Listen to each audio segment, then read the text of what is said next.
Welcome to CBC Windsor News at 6. I'm Meg Roberts. Thanks so much for spending part of your evening with us tonight. New rules are coming for people visiting the U.S. with their dogs. And we talked to the new interim president and CEO of Windsor Regional Hospital. After years of working as a nurse, she's landed the top spot. And as those temperatures continue to soar, there are new calls for legislation to keep workers more safe from the heat. There are thousands of people who cross from Windsor into Detroit every day, and there are lots who also drive over with their pets. But for those who are entering the United States with their dog, it's going to get more complicated. CBC's Dawson Chen has the story. Windsor canines Casper and Dinah don't cross the border often. But if they do this summer, their owner will need to ensure they meet new complicated criteria. It's definitely something that we have to factor in. Because I grew up in Sault Ste. Marie, Ontario, so we often drive all the way through Michigan up to Sault Ste. Marie, and sometimes we might have to take the dog. The U.S. Centers for Disease Control has announced new requirements for all dogs entering America, starting in August. Among the details, dogs must be older than 6 months, must have a microchip, and must have a form certifying rabies vaccination, signed by a veterinarian within 30 days of travel time. Well, some of them seem reasonable and some seem like overly strict because, that 30-day rule for vets having to sign off on a form just seems impractical. The idea of having to get him vet checked or somehow get a note from the vet, and I'm not sure how that will play out as far as how it looks, whether there's a fee for a note, then you're talking an extra expense. I think it's a lot of extra work for people who travel a lot back and forth with their pets or have family on the other border, other side of the border. And I don't like the idea, but if that's what they're going to make me do, then that's what I have to do. The CDC says the rules are being revised to prevent the spread of rabies, a health risk identified because of recent dog importation problems. Canada is not on the CDC's list of high-risk countries for rabies, but dogs from places such as China, India, Brazil, and much of Africa face more stringent requirements.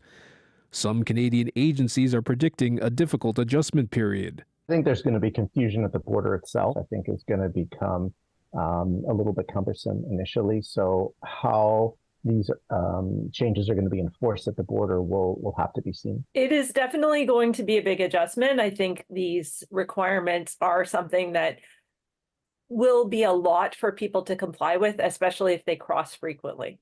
The CDC's website, cdc.gov, now has an online tool called DogBot. It's meant to help travelers determine what rules apply to their dogs. Dawson Chen, CBC News, Windsor. Discarded needles, traffic safety, and how to help homeless people. Those were some of the main concerns from business owners on Erie Street. They met with Windsor Police last night. Every neighborhood has strengths. This neighborhood has many strengths. So it's recognizing how to build off the strengths they have in this neighborhood to their distinct advantage. That's would be a disadvantage to the criminal. Police say via Italia BIA have implemented a number of measures to keep criminals away. For example, naming alleys. That helps police better pinpoint a location when a call comes in. Police also said LED lighting could also help. Over the weekend, gunshots were fired in the 700 block of Erie Street, and in a separate case earlier this year, shots were also fired in Windsor's Little Italy, damaging a business. I think it matters a great deal to them, but mostly this meeting is really about a lot of the more petty crimes that occur and kind of the vandalism and that type of thing, which are more nuisance things that happen. And clearly, safety of the community is the police's responsibility, and they do a great job, but things happen. Windsor police have charged a driver after a hit-and-run crash with a pedestrian who was out rollerblading with his dog. Around 8:30 Monday night, officers responded to Parent Avenue near Riverside Drive. Police say a 26-year-old man with his dog got into a heated argument with a driver. The driver struck the victim from behind and fled the scene. The man was taken to hospital with non-life-threatening injuries, and the dog was not injured. Later that night, police say the 25-year-old driver called to report his involvement and was arrested at his home. He's been charged with assault with a weapon, dangerous driving, causing harm, and leaving the scene. Well, changes are coming to Windsor Regional Hospital leadership. Karen Riddell will become the acting president and CEO, while David Mugé has been seconded to London Health Sciences Centre. Riddell will be the first woman hired as CEO at Windsor Regional. She has years of experience working in healthcare and previously held the title of Chief Nursing Executive. I think that it is important to see, clinical people that are in CEO roles. Especially, it's nice to see nursing in leadership positions as well. I think it's important for healthcare, especially because we're one of the biggest population of providers in healthcare. So to have that leadership voice, I think, is very important. I didn't get this gray hair from getting a lot of sleep, so I'm used to... Former CEO and President David Mugé begins his secondment with London Health Sciences Centre today. He says their board reached out to Windsor's about a month ago regarding the move, and there is no concrete end date. Mugé says he will continue to be a part of the mega hospital planning, despite taking on major responsibilities in his new role. Yeah, I didn't get this gray hair from getting a lot of sleep. So I'm used to that, and I'm still going to be directly involved in the new hospital planning in Windsor. Again, the great thing about Windsor Regional Hospital as a whole is we have some great bench strength. So when I'm leaving there, we're not technically, we're replacing me, but we're not adding additional staff to the senior team. London plays a beyond important and critical role in our province and across Canada. And if I can help continue and add to that strength, I will. On the third day of 30-degree temperatures in a row, the Ontario NDP is calling for more protections for people working in the heat. The government did consultations on the issue last summer, but hasn't brought forward any changes. Queen's Park reporter Lorenda Redekop has more. The temperatures will likely keep going up, especially with climate change. More hot days are expected. It's not only outdoor workers sometimes sweating on the job. One welder spoke at Queen's Park. I'm wearing heavy leathers, the mask, gloves, and sometimes I can only stand there for maybe 10 minutes, and I have to stop and peel that all off. The time for action is now. The NDP's Peter Tabuns wants the province to add heat stress protections for workers. He plans to introduce a motion next week. Making sure that there's cold water available, there are more breaks, there's shade, and where, frankly, you've got an indoor space and you can air condition, then making sure you have an engineering solution. It's so great to be here. Last summer, the Labour Minister at the time proposed new regulations on heat stress. Health and safety, it's their number one priority. The ministry then did a month of consultations, but there's been no update since. One Labour leader responded using one of the government's favorite slogans. If they're serious about working for workers, I know that they can rush through a bill when it works for them. I'm asking them to rush through a bill that's going to work for workers. A spokesperson for the Minister of Labour says they're still reviewing feedback from last year's consultations, but says under the Occupational Health and Safety Act, employers already have a duty to protect workers, including in the heat.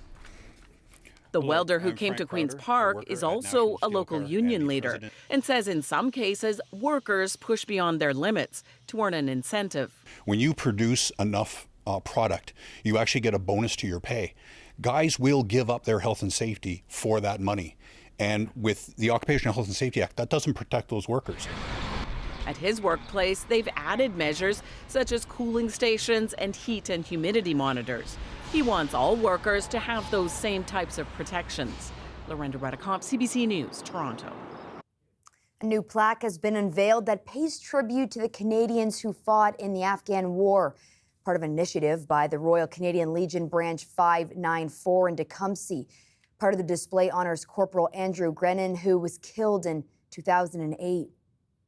Andrew Grennan, a wonderful soldier who served with the Patricias, a local lad, 23 years old when he passed away. And I was the colonel that received the call in September of 2008 and had to go visit the family and give them the sad news. It's amazing what that family has done before and after to support veterans. Andrew Grennan was a wonderful soldier, and part of this wall is dedicated to his memory. He is literally buried here at the cemetery across the road. Colonel Bro served in Afghanistan himself. He says the work Canadians did to ensure peace and democracy was important despite the Taliban returning to power in 2021, which he says comes with disappointment and for some post-traumatic stress disorder. Bro says more should be done to get veterans the support they need. Hundreds of water experts from around the world are in Windsor this week.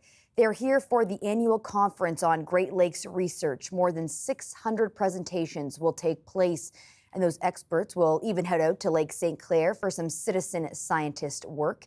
It's part of a project to collect DNA samples from hundreds of lakes worldwide in an attempt to gather the largest amount of environmental DNA from an aquatic setting in a single day. Windsor Morning host Amy Dodge spoke to the executive director of the Great Lakes Institute for Environmental Research at the University of Windsor.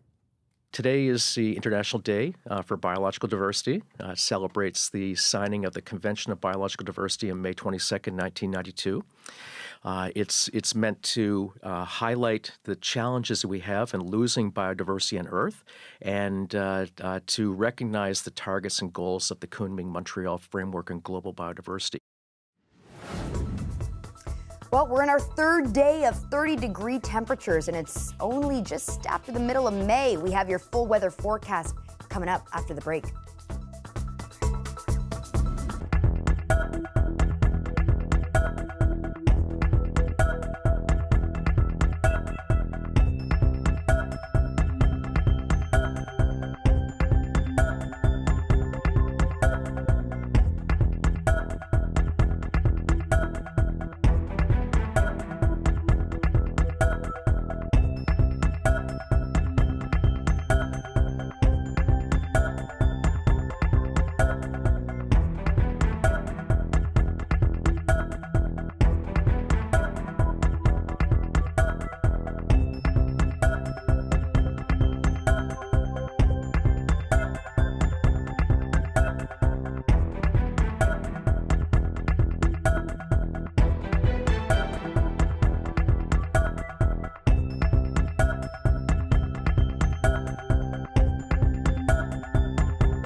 Wicked weather is stormy across the U.S. Midwest. High winds, heavy rains, and tornadoes have left a trail of destruction stretching from Oklahoma to Minnesota. More than 20 tornadoes have been reported across Iowa, Wisconsin, and Minnesota. Witnesses say a monster twister hit the town of Greenfield, Iowa. Authorities confirm there have been multiple deaths with at least a dozen people hurt.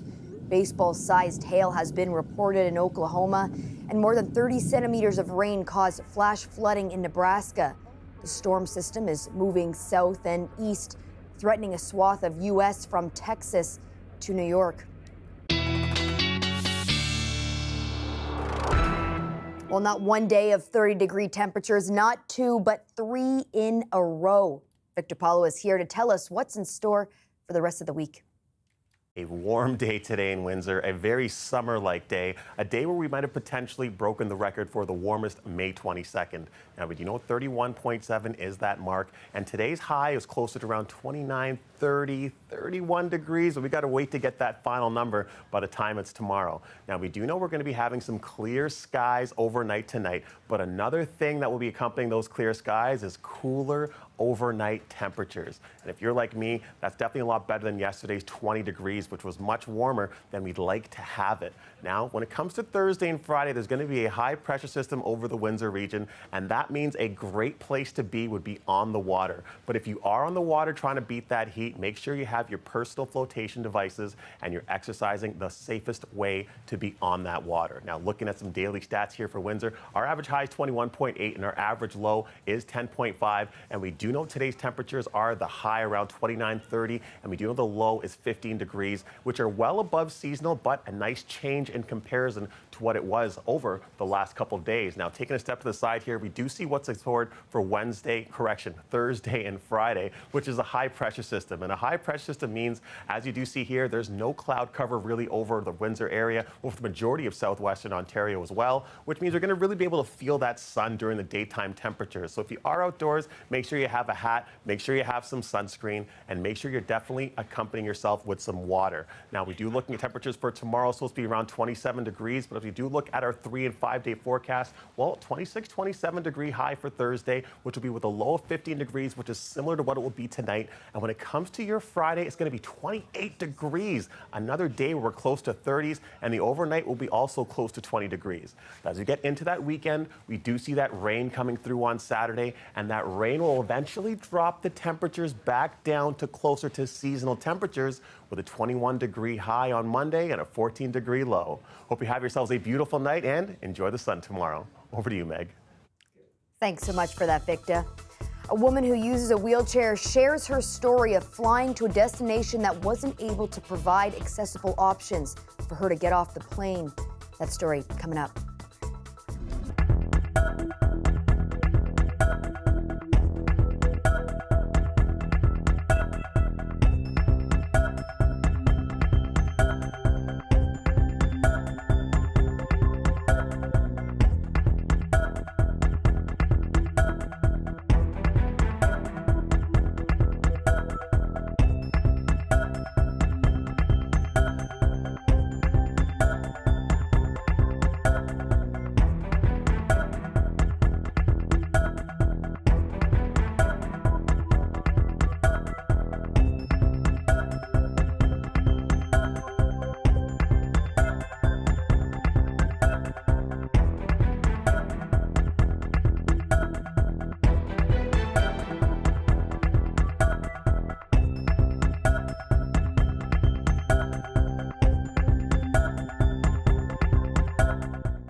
Ireland, Norway, and Spain say they plan to officially recognize a Palestinian state on May 28th.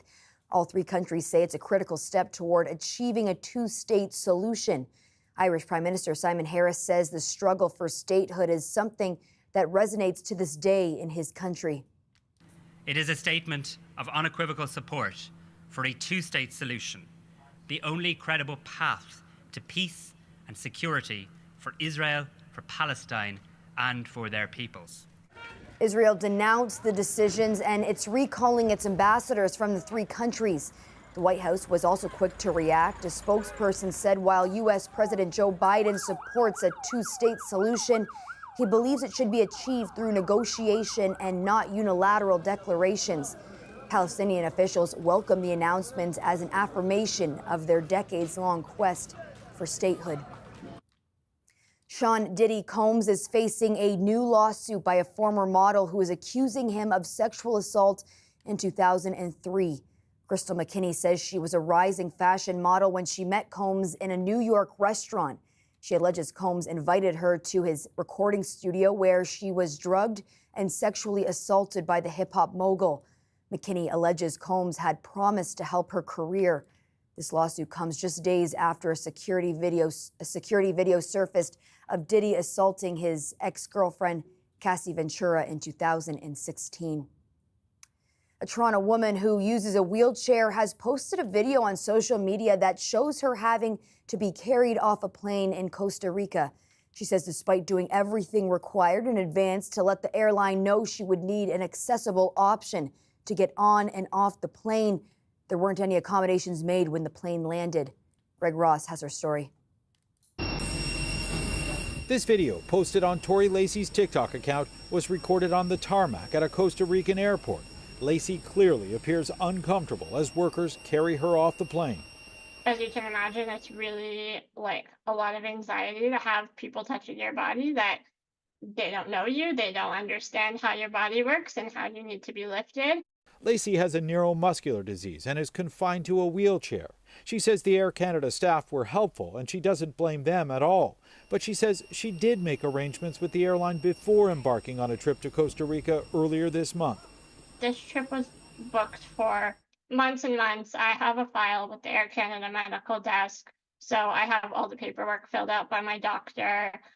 We talked to them many times to book my ticket, to book my caregiver's ticket, to let them know that I had a disability and that I would need help getting on and off the plane, and that I could not navigate stairs at all. She says the situation wasn't necessary because the airport does have jet bridges to get passengers on and off planes.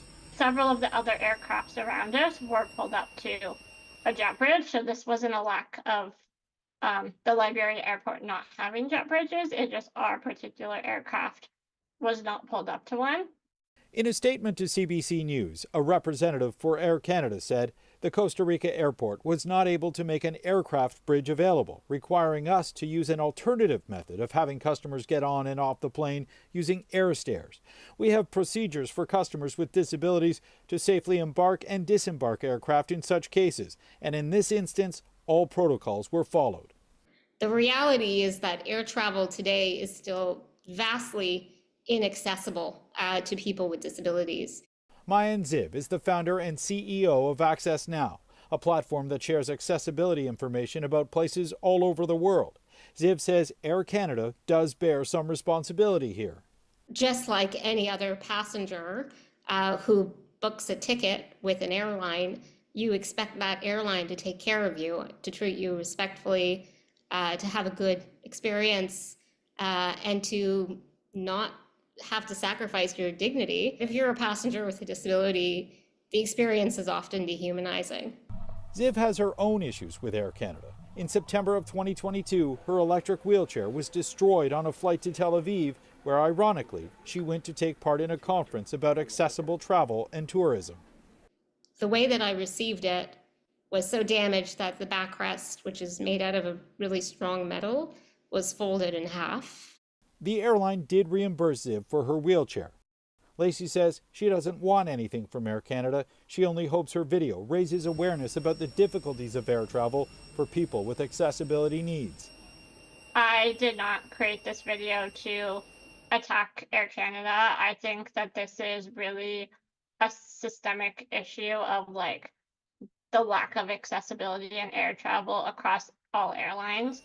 Air Canada says it will be reviewing airport procedures, including at smaller foreign stations, to find ways to provide more consistent service. Greg Ross, CBC News, Toronto.